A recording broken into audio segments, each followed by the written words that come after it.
Welcome, everybody. I want to appreciate you all for being here. My name is Zachary Norris. I'm the Executive Director at the Elevator Center for Human Rights, and I'm also a parent. We want to set the record straight because we know that Oakland Unified School District has been putting out a false narrative and claiming that people who are coming and conducting peaceful protests were somehow a threat to their board members.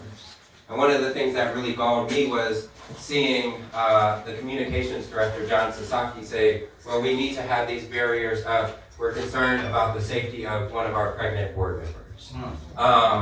And so this idea and this stance that the Oakland Unified School District has taken as it relates to community members is unacceptable. And they've doubled down on it even as they've met peaceful protests with violent resistance. Yeah. And they've continued to put out communications that falsely allege that peaceful protesters are anything other than that. And that is offensive to me as a parent and just as a human being. One of the things that was noteworthy for me as someone who got arrested was that when they took us for processing, they took us to Cole Middle School, which is now closed down, and they turned into basically a police substation, right? And so this is an example of what we're fighting. We are fighting for opportunity for Black and brown children and for all children in the district within Oakland Unified School District. And fighting against an agenda that would prioritize computers in police cars rather than computers inside of our classrooms. What I want to do is invite Steve Neat, who is with Oakland Education Association, who is a teacher at Kaiser, to talk about what we saw on Wednesday at the school board meeting. So Steve Neat. Thank you. I also want to say that I consider myself first and foremost to be an OUSD parent and teacher. I don't want to see any more schools go through this process that we've been through and that we had to go through last year. We don't want to see this anymore. And all I just want to do is I would like to share with you some of the words of the superintendent in her statement that she put out yesterday, and just show the video for all our community members. We must ensure board members and other members of the public can be safe.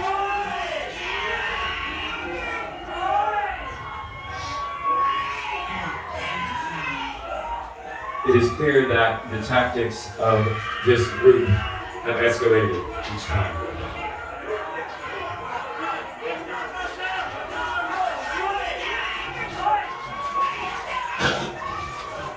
Last night, in hopes of being able to conduct our meeting, we brought in extra security and a barrier to protect the safety of the board.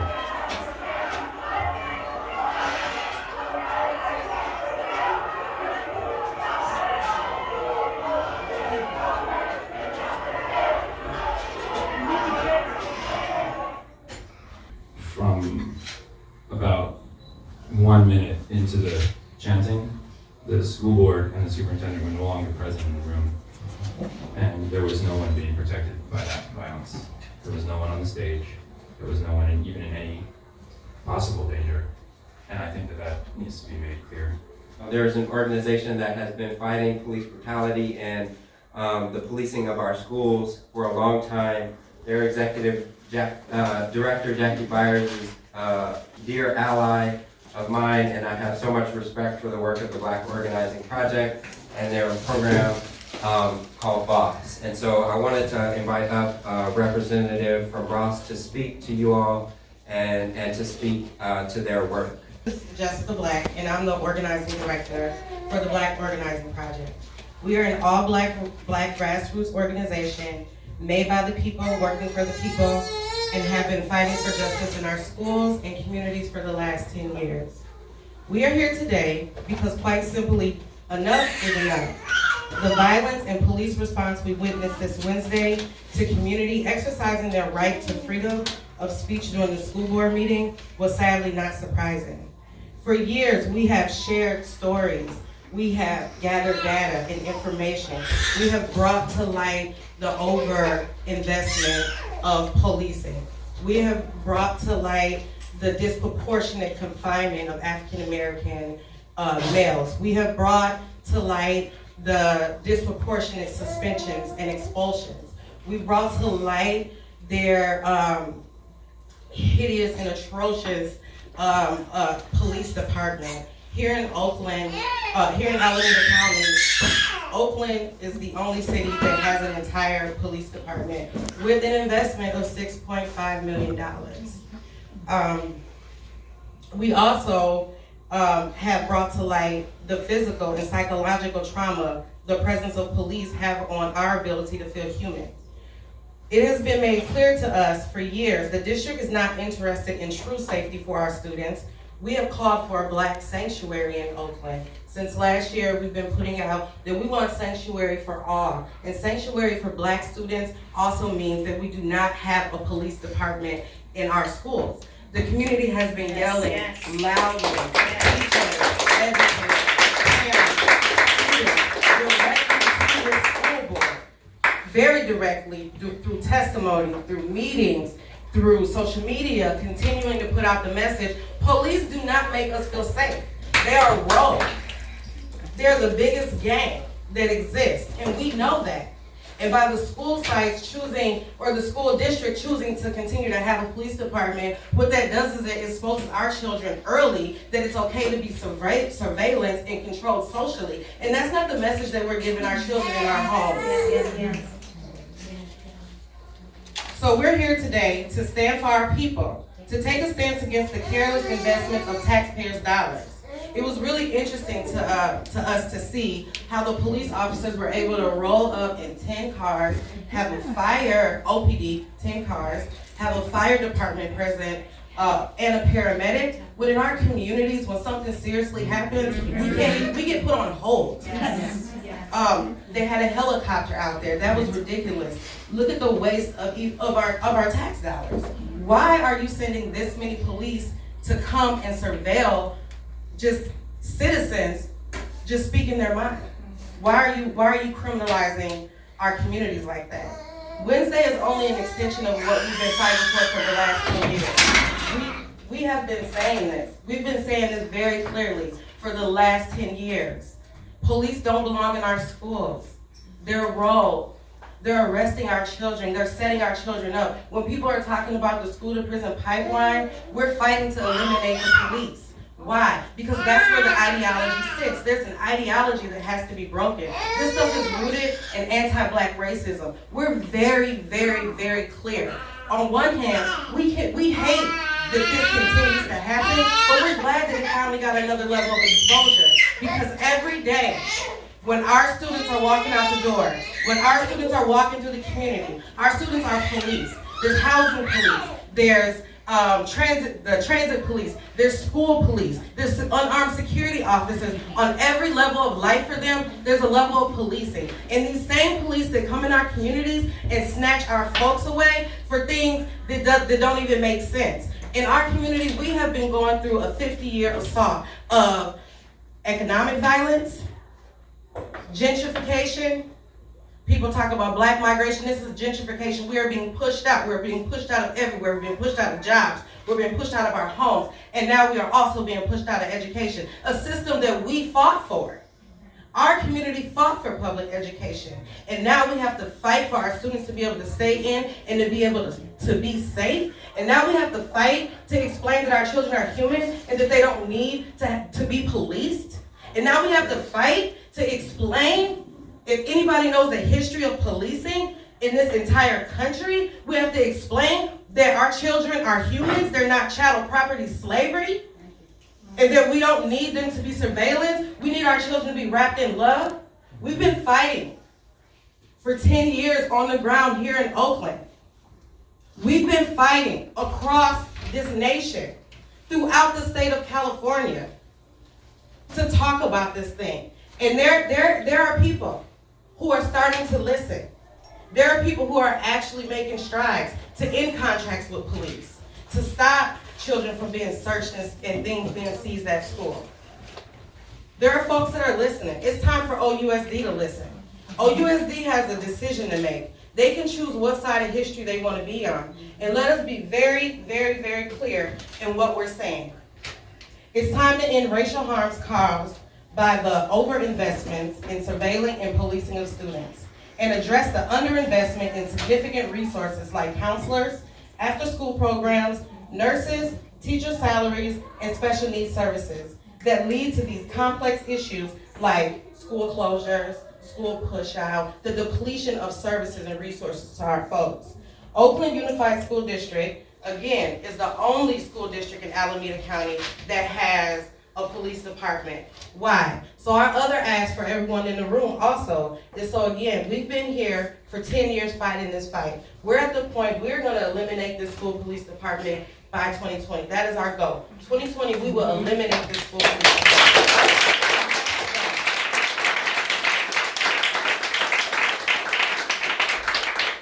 So we are asking if folks are willing now to make a choice.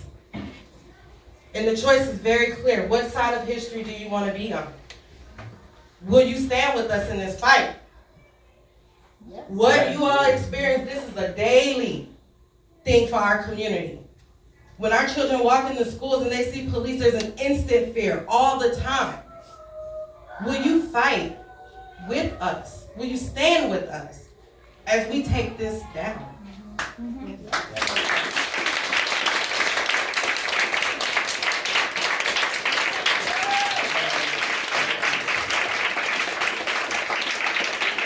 I want to ask Sir J. Rahman, who is my partner in civil disobedience and also partner in life, to join the stage. I'll hold the mic for you. So just a little bit about me. I am a mother of Akila and Lena at Kaiser Elementary, and I also run a national organization fighting for the rights of restaurant workers nationally.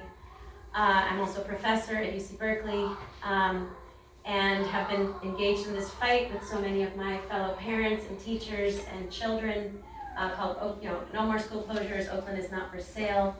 Fundamentally, we are fighting against school closures all over Oakland and all over this country. We are fighting against charter school billionaires taking over our school districts and converting what is ours, the public's, into theirs, into a privatized system with no accountability, no unions, no justice, no fairness, no equity. And so we have been fighting that fight. We've been fighting it peacefully. We've been disrupting school board meetings and city council meetings, not because that's how we want to spend our Wednesday evenings or our Monday evenings, but because we have to, because we have no choice, because we're not being heard over and over and over again. We are not being heard. The charter school billionaires are pouring money into the district. And so Wednesday, when we walked into the school board meeting, and we were walking in with food and signs and musical instruments, and their stance was to come at us with metal barricades and 15 or 20 cops with billy clubs and guns. I asked you to start there. What was their stance and what was our stance? Our stance was children, parents, and teachers with signs and musical instruments. And their stance was guns and billy clubs and metal barricades. And so going into it, I ask you, who even had the ability to be violent? Yes. Who even had the capability to be dangerous or to be violent from the beginning? So we walked in. We had our plan to peacefully disrupt the meeting, as we have done. And nothing we have ever done has ever been other than peaceful. And so why would their expectation be otherwise? And the expectation of needing to put up barricades and needing to have 15 or 20 cops tells you how afraid this board is to listen to the community or to interact with the community to begin with. That's right. And so when my fellow parent, Tracy, got up and spoke, we all stood with her and supported her. We said these metal barricades do not make any sense. They prevent us from actually speaking to the board, our school board. And we crossed that barrier, and the minute we did, they descended on us. The school police and OPD, with billy clubs, with batons, with their arms, with their ping compliance. Our dear teacher, Amy Hariyama, first grade teacher for 26 years, was beaten in the stomach and knocked to the floor with a baton. We had another parent knocked to the floor with batons in the head. We had one of our children pushed by the cops. and you saw the video. In my case, 4 police officers descended upon me the minute I crossed the barrier. Look at me, how small I am. Does it require 4 police officers to push me to the ground, to smash my knee, to bend my arm all the way back, and to put pain compliance on my shoulder so that it swole up to the size of an orange? I couldn't walk. I started screaming, I need help, I am hurt. They picked me up and carried me to the corridor and dropped me on the ground, where I continued to scream, I am hurt, I am hurt, I am hurt. And because they didn't want other people to hear that, they then took me outside to a cop car in the parking lot, where they kept me for an hour waiting for an ambulance. And while we were waiting for the ambulance, the cops were, making fun of me, saying, you're making this up, and you're going to have to pay for this ambulance. When the ambulance came, you can see the picture of me. They handcuffed me to the gurney and strapped me about 8 times to the gurney while I was in extreme pain with my knee. They had me still in handcuffs. This is right after they took off the handcuffs. They had me still in handcuffs first at the gurney, and when they tried to cut them in order to put on those handcuffs, they actually cut my skin. And I started screaming, and they said, oh, sorry, we don't have light. At that point, they brought light, and then cut the original handcuffs and put me in these straps and took me in custody to the hospital. Now, I want to tell you, this person, 5'2" and 113 pounds, probably cost taxpayers about $20,000 because a fire truck, an ambulance, and about 5 cops were out there with me in the parking lot and stayed with me for hours in the hospital holding me in custody and joking with nurses and the triage staff that I was making it entirely up. When the doctor finally arrived many hours later and said, get out to the cops, and said, you need an x-ray, your shoulder is totally swollen, these are legitimate injuries, at that point the cops realized they had made a mistake, cited and released me. Yesterday, I went to the doctor and I just came from the surgeon. It's much worse than I hoped. They have damaged my ACL, my MCL, and my meniscus. I will be on crutches for 3 weeks. I will require surgery, and it is a 6 to 9 month recovery. Right now, all at my own expense, and that is not for long. But I totally support my colleagues here from the Black Organizing Project, because my thought through this entire process is, if those 4 school cops threw me to the ground, imagine what they're doing to our kids on a daily basis.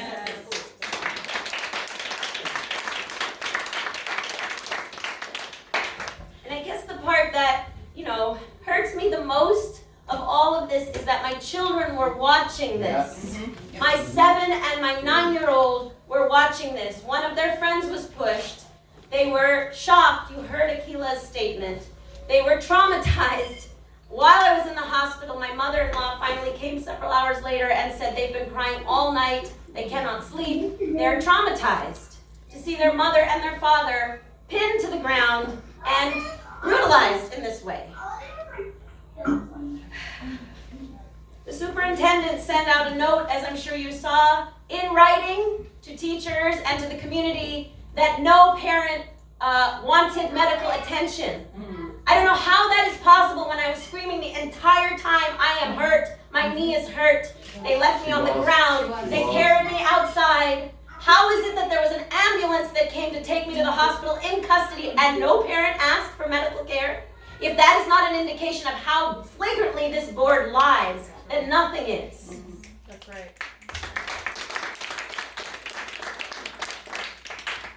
So I am very excited to announce to you today that I and my colleagues are suing the school board, and we are suing the city, and we are suing them, as our attorney Dan will tell you, not just for police brutality, not just for the way we are treated, but also for our First Amendment rights to speak up, to be heard, for the right to protest and to speak. It's a public school board meeting, for God's sake. And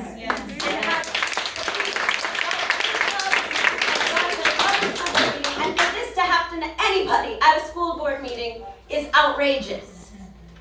So I just want to say, as painful as this is, as painful as this all has been for our children and for us, Hopefully this is a wake-up cry, as you said. Hopefully this is a wake-up moment for all of the country and for this city. Enough is enough, as you said. Enough is enough.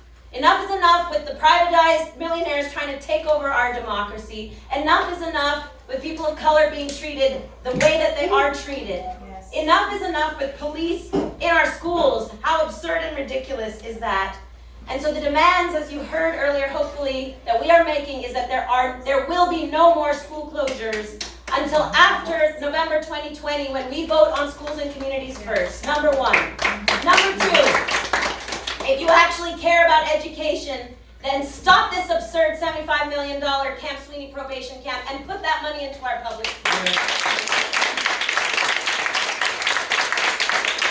And number three, we need a public oversight over these funds because they should not be going into police. They should be going into keeping our schools open. They should not be going into brutalizing children and parents and teachers or anybody in the Oakland Unified School District. The purpose of the school board is to educate, not to protect itself.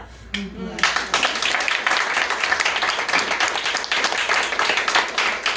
I want to introduce Dan Siegel, who is going to be representing us in this litigation against the district and the city. Dan, can we hear you now? Yes, hello there. I'm sorry I can't be with you in person. I'm in Texas for the moment, but I'll be back in a few days. Let me say I am very pleased, happy to represent Saru and the other individuals who were arrested this week and who were brutalized this week.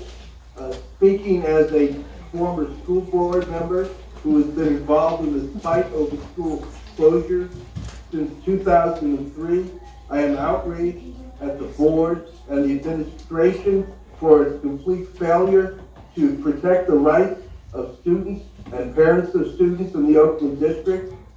They have perhaps turned the corner with what they've done this week. They have perhaps created a problem that they're not going to be able to solve. We're going to file a suit, there's no question about that, and it's going to cost the district money because we're going to sue both for assault and battery and other state claims, or we're also going to sue for federal civil rights violations.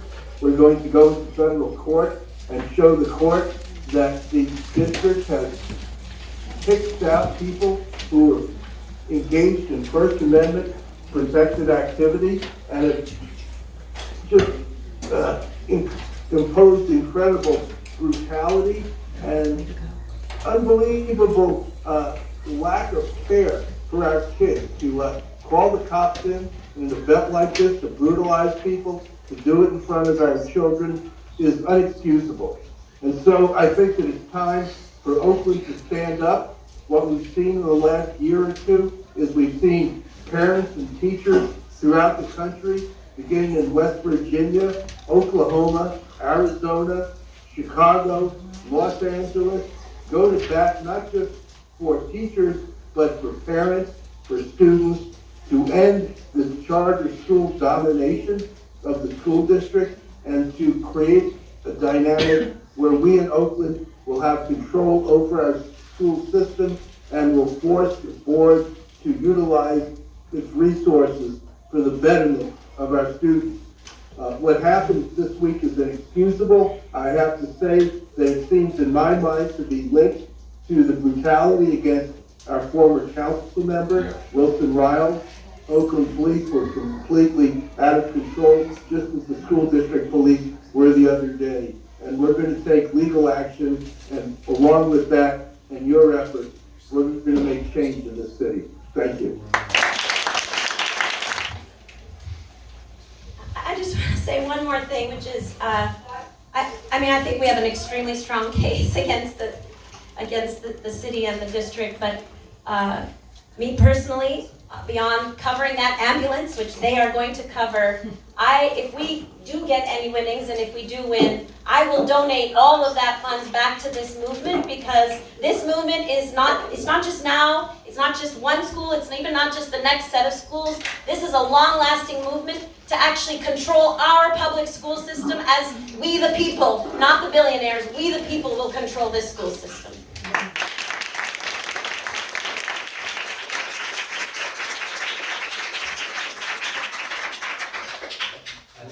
invite up to the stage Quinn.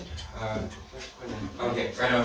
Who's formerly a teacher at Roots and currently a teacher at Montera. I've been super inspired by Quinn and her leadership, and please give it up for Quinn.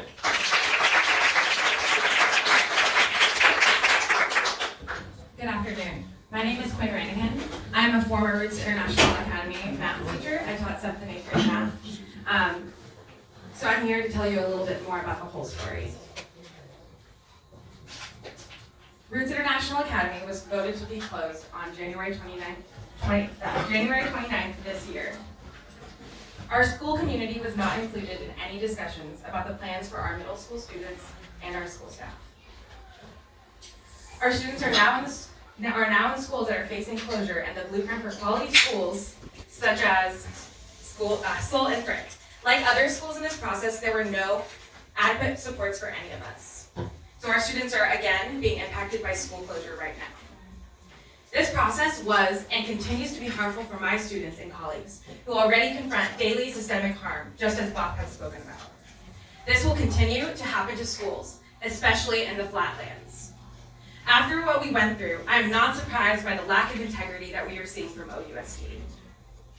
I continue to organize and oppose this because we defended our school passionately.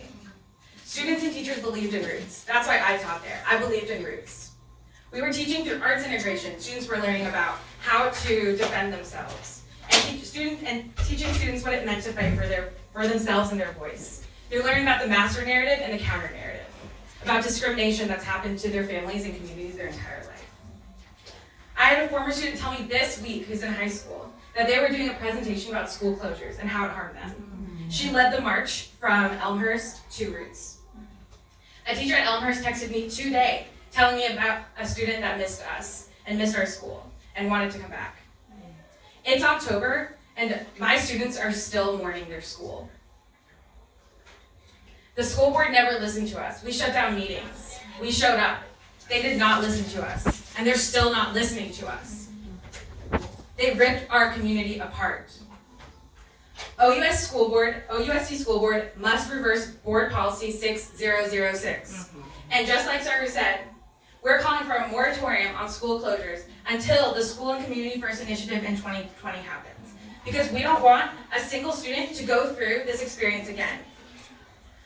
I've had a very hard time transitioning into new schools, and I know my other coworkers have as well. It's really hard when you're still carrying the harm that's been happening to you into a new school year and still trying to teach and do best for your students. Any school closed is our school closed. Our fight is just beginning, and I hope you stand with us. So can I take your question first? Or thoughts? Yeah. Great. So just listening to you, I'm not sure if it was very clear that if I said this, as I talked about our campaign to eliminate police out of school, but as I talked about our campaign to eliminate police out of schools, but almost a week to the day, we submitted a plan to eliminate the police out of schools. We sent it to every school board member has it. We received a troubling response, so I wanted to read that and share that with everybody. This is from board member Jody London in District 1. This is in response to the Black Organizing Project's People's Plan proposal. I see value in our school police force. For example, supporting the board during disruptive board meetings and not interested in eliminating that function. Our plan is very comprehensive. Our plan talks about safety for students, it talks about supports for schools, for teachers, and the only response that she has is about protection of the school board. So when we talk about how can OPD pull up into a school board meeting in like 5 minutes, and we're talking about premeditated, I think this is clear.